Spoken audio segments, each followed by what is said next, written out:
당신은 이미 느끼고 있다. 매일 아침 출근길, 편의점에서 커피 한 잔을 결제할 때 느껴지는 그 미세한 불쾌감의 정체를 말이다. 분명 연봉은 아주 조금 올랐거나 제자리인데 삶의 질은 마치 파도 앞에 모래성처럼 소리 없이 허물어지고 있다는 그 기분 나쁜 직감. 10년 전 지갑 속에 있던 5만 원권의 무게감과 지금의 그것이 전혀 다른 종이 조각처럼 느껴지는 것은 당신의 기분 탓도 착각도 아니다. 그것은 뇌의 편도체가 당신에게 보내는 필사적인 생존의 신호다. 하지만 시스템은 악마처럼 교묘하다. 스마트폰 속 은행 앱을 켜면 찍혀있는 숫자는 너무나 안전하고 평온해 보인다. 붉은색 경고등도 없고 마이너스 표시도 없다. 그 고요한 숫자의 평온함이 바로 당신을 서서히 죽이는 마취제다. 당신이 그 변하지 않는 숫자에 안심하고 나는 성실하게 저축하고 있어 라고 자위하는 동안 보이지 않는 손은 당신의 주머니에서 구매력, 펄체싱 파워를 나노 단위로 훔쳐가고 있다. 마치 여름날 아스팔트 위에 떨어진 얼음 조각처럼 당신의 노동 가치는 화폐라는 형태 안에서 녹아내리고 있다. 숫자는 거짓말을 하지 않는다. 오직 당신의 감정만이 현실을 외면하고 싶어 할 뿐이다. 은행이 당신에게 적선하듯 던져주는 연 3% 남짓한 이자에서 15.4%의 세금을 떼고 정부가 축소 발표한 물가 상승률이 아닌 당신이 피부로 느끼는 실질 물가 상승률 약 5에서 10%를 떼보라.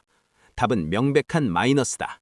이것은 당신이 투자를 안 해서 생긴 기회비용 따위가 아니다. 이것은 시스템에 의해 강제 집행된 확정된 손실이다. 당신이 은행 창구에서 적금 만기를 기다리며 뿌듯해할 때 수학적 확률은 100%의 확신을 가지고 당신의 자산을 갉아먹고 있었다.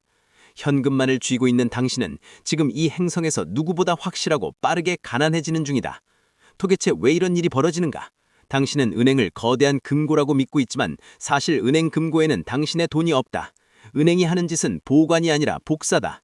부분 지급 준비 제도라는 그럴싸한 이름으로 포장된 이 시스템은 본질적으로 합법적 폰지 사기다.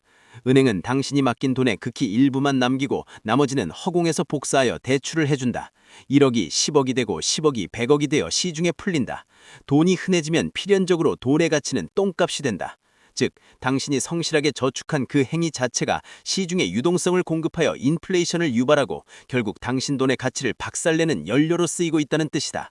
당신은 자신의 살을 깎아서 은행이라는 괴물에게 밥을 주고 있는 셈이다. 이익은 은행이 챙기고 인플레이션이라는 오물은 예금주인 당신이 뒤집어 쓴다.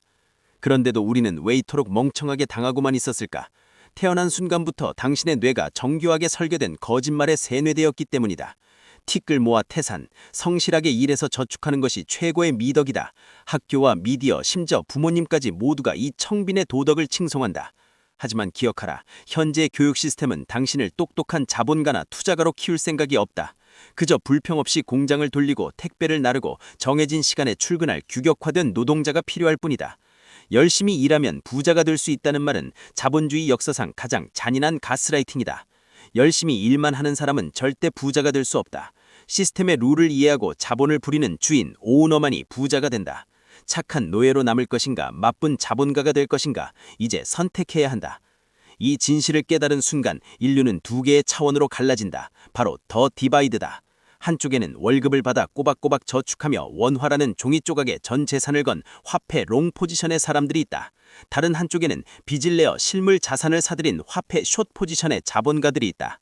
인플레이션이라는 거대한 파도는 현금 보유자에게는 재앙이지만 자산 보유자에게는 축복이다. 인플레이션은 본질적으로 현금 보유자의 구매력을 훔쳐서 부채 보유자에게 이전시키는 부의 강제 재분배 시스템이다. 10년 전 빚을 내어 집을 산 사람을 대출 무서운 줄 모른다 하며 비웃었는가? 시스템은 인플레이션을 통해 그의 빚을 녹여 없애주었고 자산 가치는 천정부지로 뻥튀기 해주었다. 그는 숨만 쉬었을 뿐인데 부자가 되었고 당신은 뼈 빠지게 일했는데 가난해졌다. 당신이 땀 흘려 번 돈이 사라진 곳은 다른 곳이 아니다. 바로 대출을 통해 자산을 매수한 그들의 주머니 속이다. 이제 매트릭스에서 깨어날 시간이다. 분노하라. 그리고 그 분노를 차가운 이성으로 승화시켜라. 해법은 단 하나, 시스템의 오류를 역이용하는 것이다. 그 코드는 명확하다. 현금을 숏치고 자산을 롱하라. 가장 먼저 당신의 뇌를 포맷하라. 저축하는 뇌를 버려라. 월급이 들어오는 즉시 썩어가는 화폐를 던져버리고 썩지 않는 자산으로 교환하라. 중앙은행이 마음대로 찍어낼 수 없는 것들, 입지가 좋은 부동산, 독점적인 지위를 가진 우량 기업의 주식, 즉 지분, 수학적으로 공급이 제한된 비트코인 같은 희소자산을 쓸어 담아라. 세상에 흙에 빠진 종잇돈을 던져버리고 귀하고 한정된 자산을 소유하라. 그리고 두려워 말고 레버리지를 활용하라. 은행이 당신의 돈을 이용해 부를 쌓았듯 당신도 감당 가능한 빚을 이용해 자산의 규모를 키워야 한다. 인플레이션 시대의 빚은 갚는 것이 아니라 녹이는 것이다. 물론 쉽지 않다. 자산 매수 버튼을 누르는 순간부터 변동성이라는 가장 잔혹한 고문이 시작될 것이다. 폭락장은 반드시 온다. 계좌가 파랗게 질리고 공포가 엄습할 때 대부분의 패배자들은 도망친다. 하지만 명심하라. 변동성은 벌금이 아니다. 그것은 당신이 더 높은 차원의 부를 얻기 위해 반드시 지불해야 할 입장료다. 현금이라는 뗏목에 매달려서 안전하게 익사할 것인가? 아니면 자산이라는 거대한 구축함에 올라타 멀미를 견디고 신대륙에 닿을 것인가? 부자들은 폭락장을 박앤세일이라고 부르며 환호한다.